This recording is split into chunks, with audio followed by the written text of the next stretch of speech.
some of the expectations based on one's childhood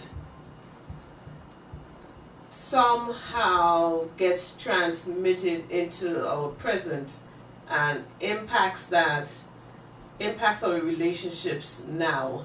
Mm-hmm. Absolutely. And therefore thus makes the opportunity for having the most wonderful time of the year not so wonderful. Mm-hmm. Because the past thoughts, the past mindsets, the past emotions, even the past interactions influences the present. Mm-hmm. We have a thing that we say in Trinidad that around Christmas time your enemies now become your friends. Okay. And that comes out of that tradition of paranging, where you sing the Spanish music and go house to house and you go to houses. We have somewhat moved away from that, but I still think there is the expectation that you could not speak to that neighbor for the entire year. But during Christmas time, you're supposed to have a cordial kind of relationship. And say Merry Christmas, or even be able to enter this home. Wow. So that's interesting. So it's almost like a year of jubilee, where you have that a period of jubilee, yes. A day of jubilee, where you have a pass, you have a free pass to then now let bygones be bygones for that 24-hour period. And in some instances, I would say that it would have carried through. So there is a negative and positive side of this, where some people would use that as an opportunity to rebuild broken relationships. Okay. On the other hand, you have relationships where there's the pretense that you have rebuilt, but the feelings fester until the next thing happens, and then the fallout is even worse because the issues weren't really dealt with. Lady, you were going to say something. She expressed what I was thinking, because a lot of times, during this season, a lot of people are put under pressure to pretend. To pretend as though things are not the way they should be or where they are. So, let's say somebody, you have to see somebody who, it's our family time, so a lot of people come and you don't see all the time. But this person is always mean to you. You're a child and this person is always mean to you, or this person makes them afraid or whatnot. But when they come, you have to go and hug them. And you don't want mommy to know, you don't want daddy to know. So you're under pressure to go and to hug them, and it's a time when it really and truly is not necessarily the most wonderful time of the year. Because you have to see people and be around people that you don't really want to be around. When you should. And sometimes, there are persons who have experienced guilt. Because it should be the most wonderful time of the year. All those Christmas movies. It's Christmas. So that's why we want to try and get everything right, because it's to be perfect, because Christmas is supposed to be this perfect time or the perfect time. But and it's interesting, because then if you are not experiencing the most wonderful time of the year, they call you a Grinch. The Grinch who stole Christmas, right? And so experiencing your negative, experiencing your unhelpful or not productive experiences, they are made to seem almost minimized, and also shame is becomes associated with it. And so now that's another memory, that's another thought, that's another emotion that you are experiencing during this time of the year that creates stresses and stresses. And so we'll talk about, so expectations are a source of stress, right? Expectations of how you should think and how you should feel and the attitude that you need to have become stresses when they do not align with what society says they should align with. Catherine, you were going to say something? I was thinking while you were talking about, sometimes a feeling of guilt come across your thoughts. I have experienced knowing that, you know, we have family members in the house who are from abroad. Yes, they're like, you know, it's your niece, it's your nephew-in-law and so on. And you really feel, oh gosh, I really have to get out of bed. I really have to go and do this. I have to go and do that. But, you know, sometimes it's a thought that lasts for a little while. And you do get out of bed because, you know, it's your duty to get out. Right. And when you get there among them and everybody is in the kitchen and somebody is doing some sort of activity to prepare for the breakfast and all of that, then you start to say, okay, all right, okay, I am now feeling it. But the initial thought was, do I really have to? I want to be by myself. I want to, you know. I think one of the things I want people to know is that, one, it's okay to feel those, have those thoughts. There's nothing wrong with having those thoughts. Now, I think where we have difficulty is how we manage those thoughts, and that's episode number 3. So stay tuned. But I think those are normal thoughts. I think we all have them, especially during the holiday time when you want to relax. You know, you've been busy all year round and you just want to chill. And so it's not a reflection on your love for the people. It's not necessarily, oh, is it, Davey? You're laughing. So let's talk now about then some stresses, right? What are some of the stresses? We talked about them. Expectations is one, right? How to be, right? That's a stress. You want to lie down in your bed and sleep, but you have to be hospitable and be gracious. So that's a stressor. So what are some stresses? Who are some stresses? And where do you experience most of the stress? Is it at home, at work, at school? Where? So what are some of the stresses? We can go in any order. It's a conversation. It's a conversation. But I you know, what came to my mind was like, stressors are everywhere. You know, the stresses of having to exert a whole lot more energy than you're used to, because sometimes, you know, folks are doing a whole lot in 1 week or 2 days and they have done for the entire year. So that takes a physical toll. There's also like the stresses of when we mentioned that before, relationships. So, you know, folks you don't have to deal with all the time, they're here, and you have to either make nice, or if you don't have to make nice, you actually have to like just put up with their presence, or adjust, because to me it creates the opportunity to reconcile as well. But you know, there are those stresses. I guess there's some other stresses that that you all could mention as well. But what about the stressor for people who are in or out of relationships? I was just about to, or no relationship at all. Right, so say, so folks come and asking you. So you know, some folks come and asking you, what's wrong with you? You have a man, or you have a woman? What is wrong with you? Or because you know, family can be. Let's put it this way: it can be very frank, or they brutal. There's the stress, you know, the stress of some, you know, expectations. Okay, because for some people, it might be a competition of whose house is put away better than others, because there are families who have like unspoken competition.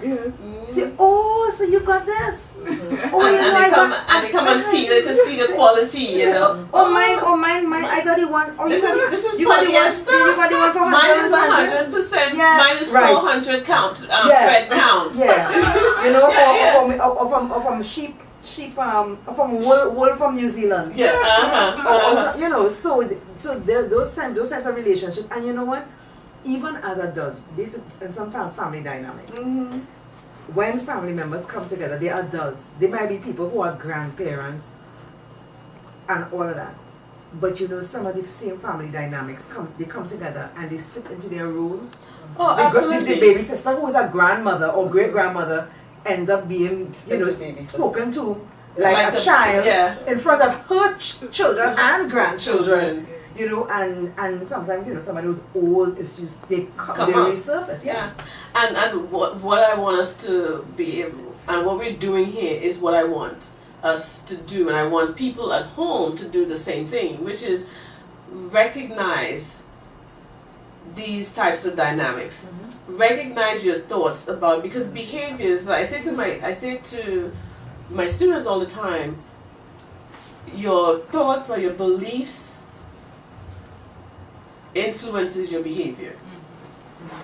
And so it's important for us and important for you to, during this season, be very aware, be very self-aware of what you're thinking, how your thoughts are impacting your interactions, how your mindsets are impacting your interactions, how your emotions are impacting your interactions. Another side of that, we speak a lot of what comes to us, but what about the stressors that we give or we cause to happen? And I sat here thinking, and I know it happens. I am one for driving my children to experience the things that I experienced or that I felt was good. And sometimes I can see them, why do we have to do that? They're not impressed. And because Mom, what is the big deal? Because I so want them to experience it, I will not stop. So I keep pushing and causing stress for them. And it comes to the point where they just want to make me happy, and so they do it. And so I wonder how they would remember.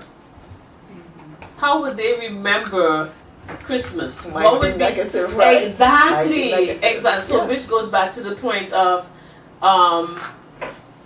we give off stresses. We create stresses in the effort to create memories and in the effort to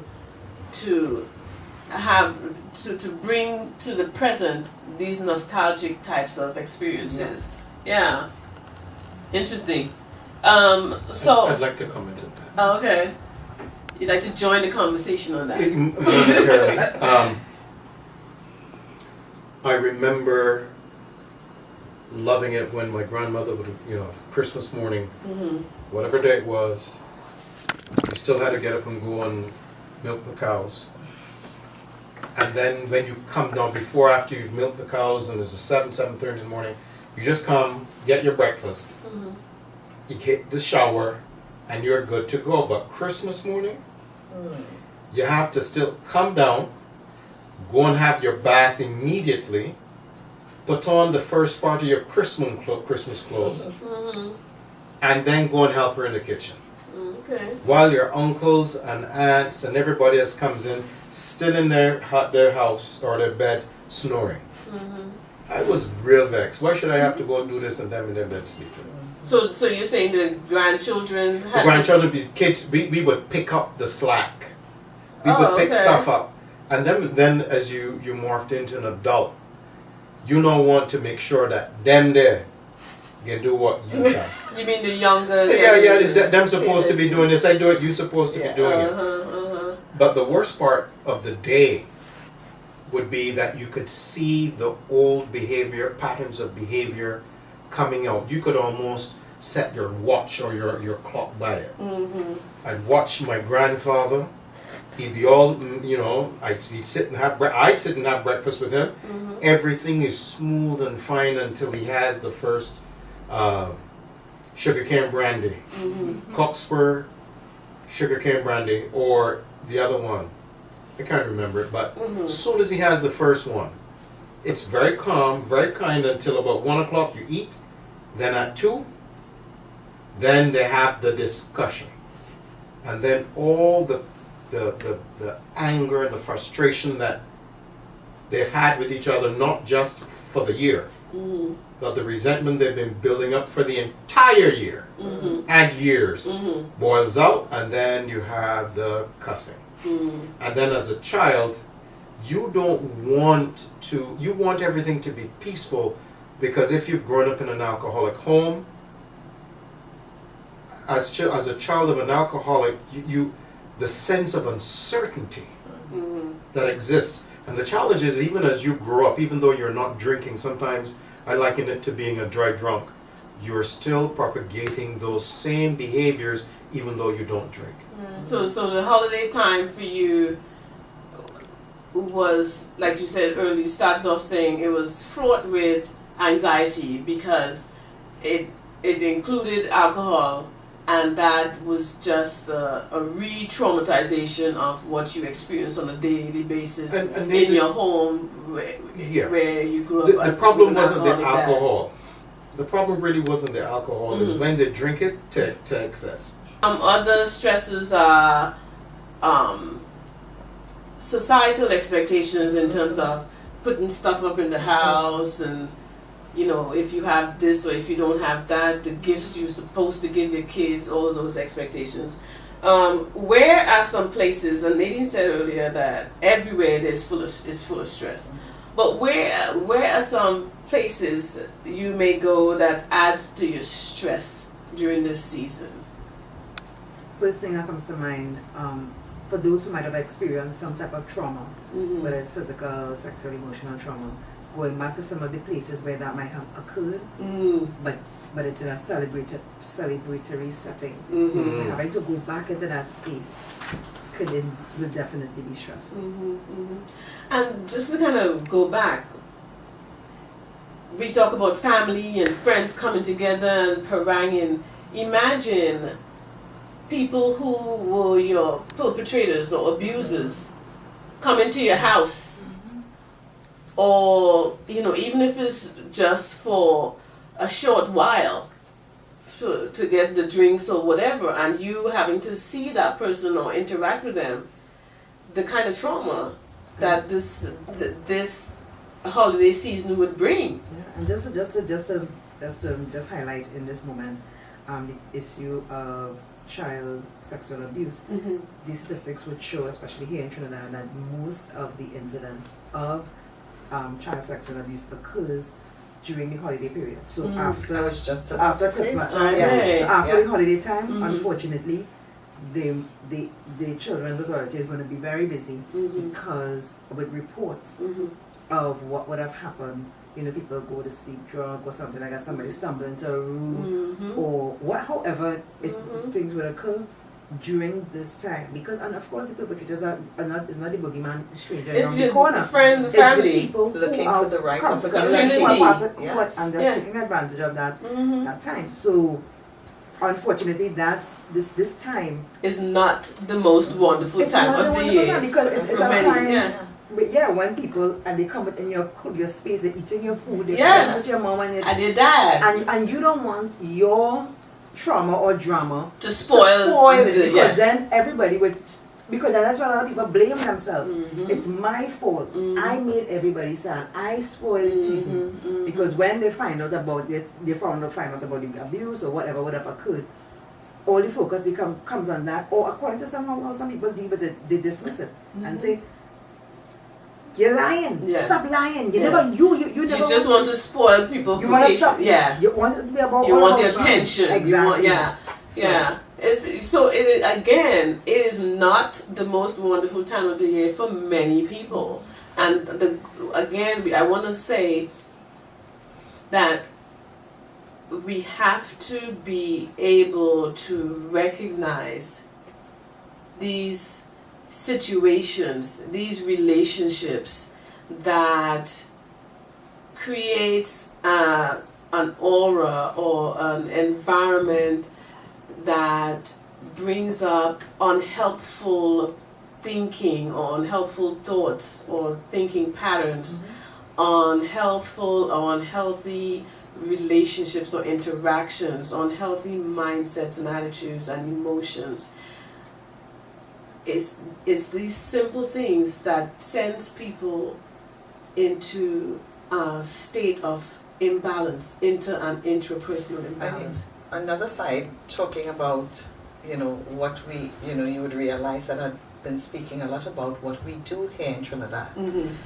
that same issue of having the new stuff, you realize that what happens around Christmas time, a lot of robberies. And that in itself is a stressor. Yes. Should I go into Port of Spain? If I sit in a maxi, who's this person next to me? Yes. Are they going to try to rob me? A maxi is a large taxi. Yes. For those of you who don't know. Public transportation. There you go, public Recent transportation. retrenchments as well. That's right. With the, so many people losing their jobs, and this is a conversation we have at home. My husband is saying to the girls, with whatever is happening, we don't want you traveling. We don't, and so that we are saying, we're speaking that it's Christmas time. Those thieves are coming out, and so they're using that as an opportunity. And on the other side, if you are a victim, you will always remember. I remember one Christmas time, the streets are very busy, and getting into an accident, going home with my little paint in the trunk, and it just gives you an eerie feeling. So whenever I'm driving on the road at this time, I always feel that I need to be more vigilant, because you figure that there are drunk drivers or people rushing about, and so what I'm saying is that commercializing of the Christmas holidays brings with it that stress of robberies, or and even the fact that you go into a store, there's so much displayed there. All of a sudden you feel you need to get something new, so you're moving on. The 100 days are counting down, and you're okay. I don't have the money. I'm not going to get anything this year. But as you start moving out and the stores start putting it out there, and then you see people buying stuff, all of a sudden you find yourself Christmas Eve, last minute, trying to get stuff. Another type of stressor, because then you're going last minute to the bank to get money borrowed, and then what happens after that? Right. How is your family eating? And it's Yeah, just that financial spiraling. is spirals, right? And so that's another stressor, financial, Yes. and people in poverty, people in, one of the things that we have to keep in mind. People in poverty become even more aware of their living situation during this time, and so again, it's not the most wonderful time of the year for them. People, like I said, in refugee camps, people, just think about those children. I know in Trinidad now there's a lot of immigrants from Venezuela and Cuba as well. Okay. It's not the most wonderful time of the year for all of them, maybe for some, but not for all. And so how can we help those situations? One of the ways, again, is to give people the skill set to be able to recognize, what am I thinking about my situation? What am I thinking about this relationship? What am I thinking about these expectations? What expectations do I have? What's my mindset? What's my attitude toward Christmas? What's my attitude toward having gifts? What's my attitude toward my father who has always been so abusive and drunk and and just not present? What emotions am I experiencing? Being able to identify those is the first step to not just renewing your mind or transforming your life, but it's the first step to just having some balance